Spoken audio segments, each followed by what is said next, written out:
Bonsoir, Mesdames, Messieurs.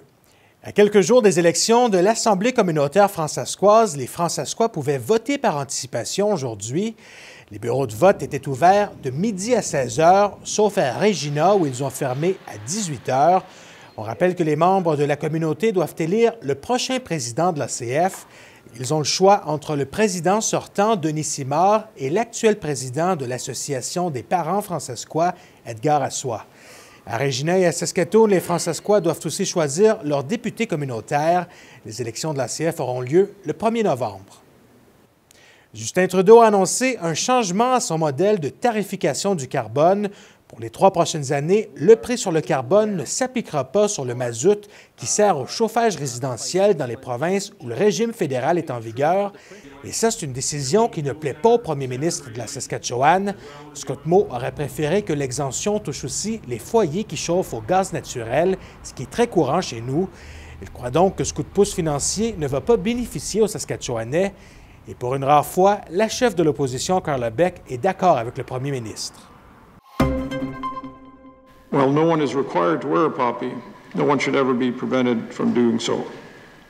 That is why my government will introduce the Saskatchewan Remembrance Observance Act to protect individuals' rights to wear a poppy in all Saskatchewan workplaces. Le gouvernement de la Saskatchewan va déposer dans les prochaines semaines un projet de loi pour protéger le droit des personnes qui veulent porter un coquelicot dans leur lieu de travail. La province dit avoir reçu plusieurs plaintes d'employés qui se sont fait interdire le port du coquelicot. Cliff Walker est un vétéran saskatchewanais qui a servi 35 ans au sein des Forces armées canadiennes. Il a reçu jeudi des mains du lieutenant-gouverneur Russ Mirasty l'un des premiers coquelicots de la campagne 2023 dans la province. Il appuie le projet de loi du gouvernement. The people who served this country and who sacrificed, that was a permanent thing. And to say that I don't think that those people should be honored some way by not wearing the poppy would certainly not sit well with me. À la suite du reportage de l'émission Fifth Estate de CBC, qui remet en cause les origines cries de l'auteure-compositrice-interprète Buffy Sainte-Marie, les réactions sont nombreuses dans les communautés autochtones de la Saskatchewan. Raphaël Frigon.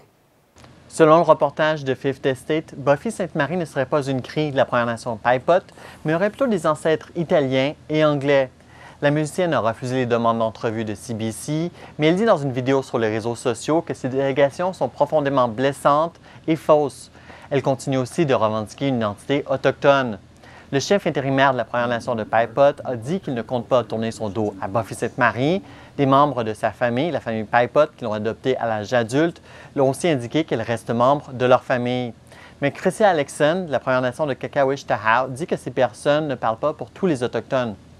Elle est italienne, elle n'est pas autochtone, puis c'est très clair maintenant qu'elle a dit beaucoup de mensonges durant les dernières 30, 40, 50 années juste pour valider sa carrière en musique. Je ne sais pas d'où ce que je viens, donc je m'attends non seulement à Buffy, elle va nous donner un bon parole, j'attends à la famille qui vont s'excuser parce que les mots que la famille est en train de dire en ce moment, ça fait nous beaucoup de peine à la communauté en général parce qu'il y a beaucoup de familles qui n'ont pas assez de quantum de sang pour que leur enfant soit partie de la nation.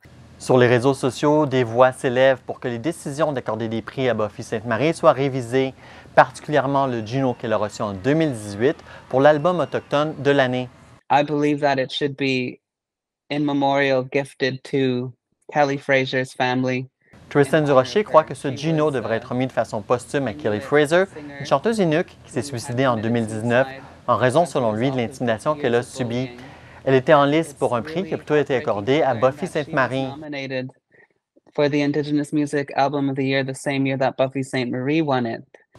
Au moment d'enregistrer ce reportage, l'Académie des arts et des sciences de l'enregistrement, l'organisme qui remet les prix Juno, n'a pas répondu à nos demandes d'entrevue. Ici Raphaël Frigon, Radio-Canada, Regina. Voilà, Mesdames, Messieurs, c'est ce qui conclut ce bulletin d'information. Ici Karel Hood-Hébert et au nom de toute l'équipe, je vous remercie d'avoir été des nôtres. On se retrouve plus tard et d'ici là, bonne soirée.